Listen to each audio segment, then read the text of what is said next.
Fala galera, meu nome é Jorge André, sou do Cinecult 23. Hoje eu tô aqui para falar do filme clássico, do filme que está completando 60 anos em 2020. E um filme de suspense, né? Terror suspense, mas mais suspense. E a gente tá no Halloween, né? Essa semana do Halloween. Então eu trouxe mais um clássico do suspense, digamos assim, para falar um pouquinho para vocês aqui pro canal. Ano passado eu fiz do Entrevista com o Vampiro, muito legal também.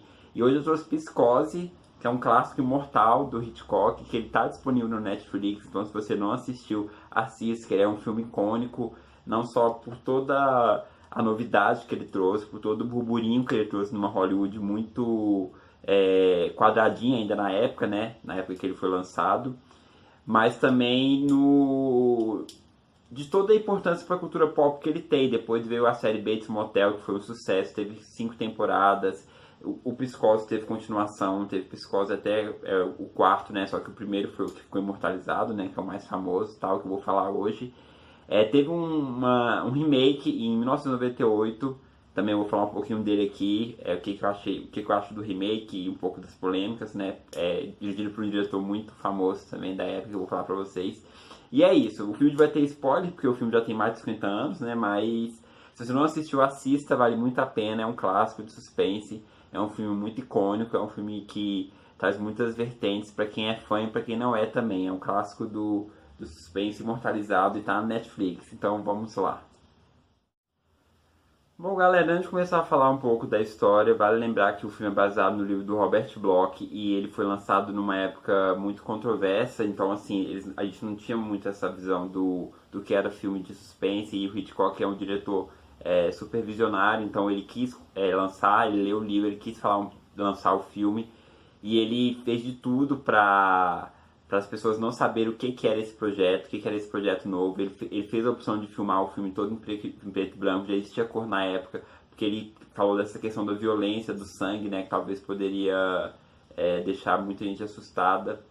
E ele foi supervisionário porque ele trouxe vários elementos que não tinham sido vistos ainda em outros filmes hollywoodianos para o Psicose, então ele foi super à frente do seu tempo, a começar pelo início da trama, que tem a personagem principal, a Janet Leigh, né, a Marion, no quarto de um hotel, junto com o amante dela, que é o Sam, né, que é o personagem do John Gavin, já assim, ambos seminus, como se tivesse sido uma trama casual ali, então começar um filme daquela maneira, naquela época, já era uma coisa muito inovadora e demonstrando que que eles tinham alguma coisa, né, que eles eram amantes ali.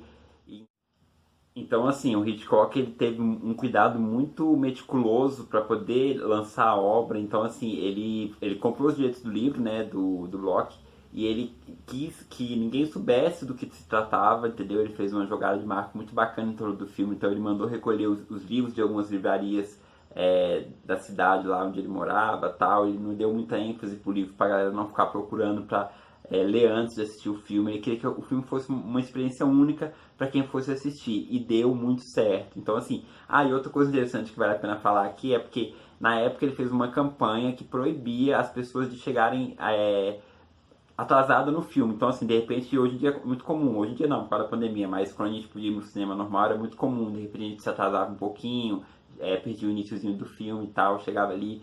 Nessa época ele não queria que ninguém, tipo assim, começou o filme, eram fechadas as portas e ninguém poderia entrar. Então era um filme que ninguém poderia se atrasar. E ele foi um visionário com esse método, né? Que é uma coisa que funciona, porque assim, você perder alguma coisa do filme pode ser importante mais pra frente. Então ele teve toda essa visão de não spoilers, né? Que é uma coisa muito comum hoje em dia. Pô, você quer ver uma série, você quer ver um filme, você não quer saber do que se trata, né? Você não quer saber das coisas que acontecem pra você ter a experiência única de você assistir, de você ter a sua surpresa. E ele foi muito visionário, porque ele fez um decreto mesmo proibindo as pessoas de entrarem quando a exibição já tinha começado do Psicose, né? E ele também fez uma série de trâmites que impedia jornalistas de publicarem a crítica, contando todos os detalhes, porque ele é um filme que, como eu disse, vai ter spoiler, né? Que ele é muito visionário, porque ele mata, tipo, a protagonista de início, né? A protagonista de início no meio do filme. Então, assim, no meio do filme ela morre e a galera fica meio assim, era uma coisa que nunca tinha acontecido em filme nenhum. Então, fora todo isso que eu já falei e tal, também é um dos primeiros filmes que consegue que mostra na tela assim o vaso sanitário, a privada, que os filmes de Hollywood eram muito glamorizados na época, então esse já quebrou alguns paradigmas nesse sentido, que é muito legal também. Então o filme conta a história da Marion, a Janet Leigh, né, que ela é uma funcionária imobiliária, que ela pega o dinheiro, rouba o dinheiro da empresa dela, 40 mil que era para ela ter depositado do banco para tentar começar uma vida nova. Então ela pega o dinheiro na sexta-feira, aí pega o carro dela já, faz as malas, vai dirigindo pela estrada. E assim, ela fica encucada que na hora que ela tá saindo da cidade, ela vê o chefe dela, assim, tipo, ela fala que tá passando mal, quer ir embora um pouquinho mais cedo, sexta-feira e tal. E aí, na hora que ela tá indo pegar a estrada, na cidade ainda, ela vê o chefe dela atravessando, o chefe dela olha pra ela assim, aí ela começa a ter medo e tal, então a gente vai acompanhando toda essa angústia dela, meio que fugitiva com essa grana para tentar começar uma vida nova. E ela vai na estrada tal, aí o policial para ela e ela fica com mais medo ainda, ela passa na concessionária, troca de carro, até que ela começa a chover muito na estrada e ela vai parar onde? No Motel Bates, que era motel era termos utilizados para hotel em beira de estrada na época, os anos 60, né?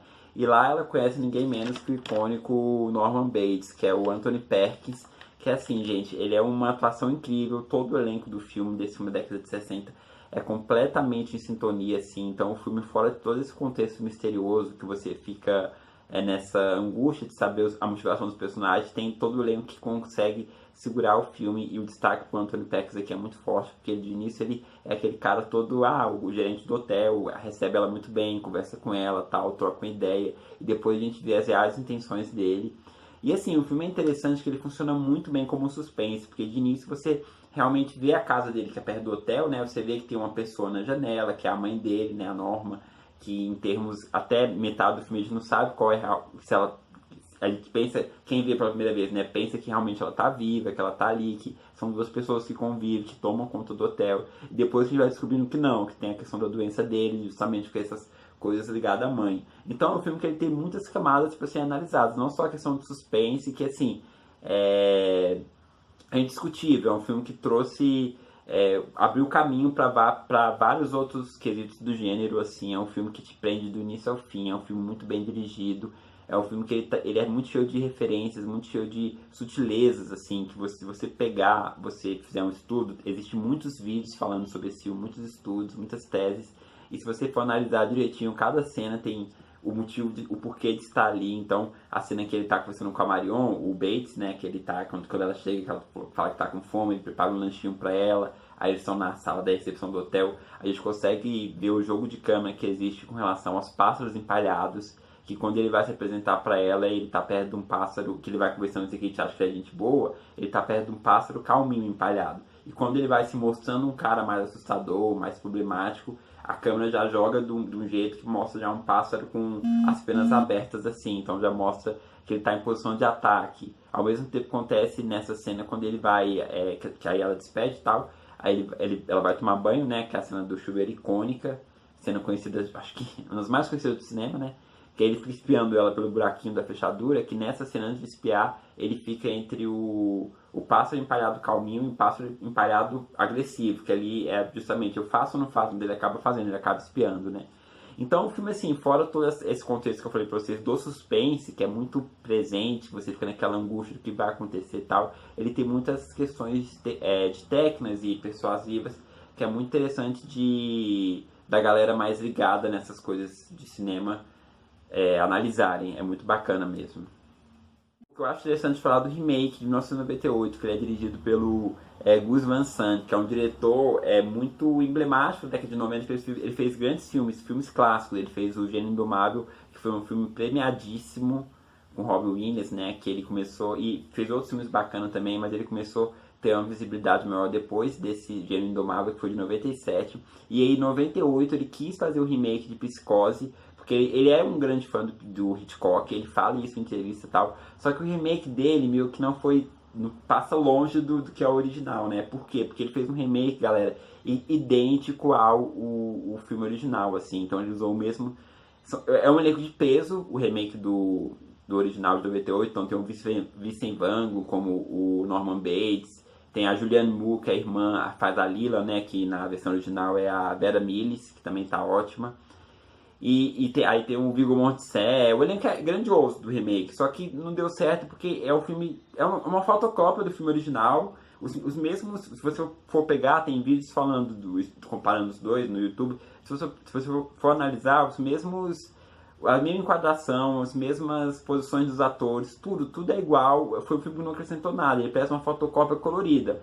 E aí, em entrevista, o diretor falou depois que a intenção dele era apresentar o clássico Imortal para nova geração da época, né, que não conhecia Psicose. Inclusive no documentário do filme de 98 ele fala, tem entrevista dele entrevistando o Joss falando: ah, você conhece Psicose? O Hitchcock? O pessoal falou: não, nunca ouvi falar, tal. Então, segundo o diretor, ele queria apresentar para essa nova geração esse clássico e tal, e ele queria modernizar, trazendo, porque uma ambientação dos anos 90, né, que é onde passa o de 98, e a questão das cores também. Ele queria trazer como que era essa visão usando esses elementos, mas foi um filme que não deu certo, porque, como eu disse, foi uma fotocópia idêntica e não trouxe profundidade nenhuma. Então, assim, a gente já sabia exatamente o que ia acontecer, era um remake que não acrescentou nada, não teve nada de diferente e deixou muito a desejar. Então, se você quiser assistir, assista de 98 por curiosidade, mas, na minha opinião, nem se compara com o clássico dos anos 60 do Hitchcock. O filme é tão genial que o Hitchcock usa de elementos que até hoje em dia são utilizados muito em filmes de terror e suspense. O Jump Scare, por exemplo, que é quando o Norman Bates se veste da mãe dele para matar suas vítimas. Então tem aquela tensão, aquele medo, aquela música que ajuda para trazer todo o dinamismo da cena, assim, e justamente trazer o terror, o susto, né? E é muito interessante que é um filme que ele é tão icônico que ele virou a série, né? O Bates Motel, que eu não assisti ainda, infelizmente, mas eu tenho vontade de assistir. Todo mundo que assistiu gostou demais. Mas o que eu acho interessante é porque, assim, é um filme que, se você for ver, eu acho interessante a galera ver primeiro o filme para depois ver a série. Ele realmente tem muito pano pra manga, assim, você saber do passado deles, da mãe e do filho, né? Por que ele chegou àquele extremo de ficar com a mãe, o cadáver dela ali na casa, né? E essa doença mental dele, que quando ele matava, na verdade, era a mãe. Então, assim, é um filme que, igual aconteceu com Hated, que eu tenho até crítica aqui da Enfermeira do Estranho do Ninho, depois vocês assistem. É muito interessante porque tem um viés muito grande das pessoas querendo saber um pouco mais da história por trás do contexto do filme, que eu acho muito legal que aconteça em filmes de terror, de suspense, porque às vezes o personagem marca tanto que ele merece uma segunda história, que foi o que aconteceu justamente com Norman Bates, com o Bates Motel, né? Então é isso, galera. Eu vou ficando por aqui. Eu falei um pouquinho de Psicose hoje, em homenagem ao Halloween. Eu sei que não é terror, é um suspense icônico, mas é porque eu gosto muito desse filme, quis trazer um pouquinho de curiosidade dele pra vocês. Se você curtiu o vídeo, não deixe de curtir, comentar o que vocês acharam, comentar o que vocês acharam do filme, se vocês já assistiram, compartilhar com seus amigos. Tô tentando postar vídeo novo todo fim de semana. E é isso, não deixe de assistir. Psicose, tá no Netflix. E é muito bacana, é um filme icônico, como eu já falei. E é isso, vou ficando por aqui. Muito obrigado, até a próxima. Fique com Deus. Tchau.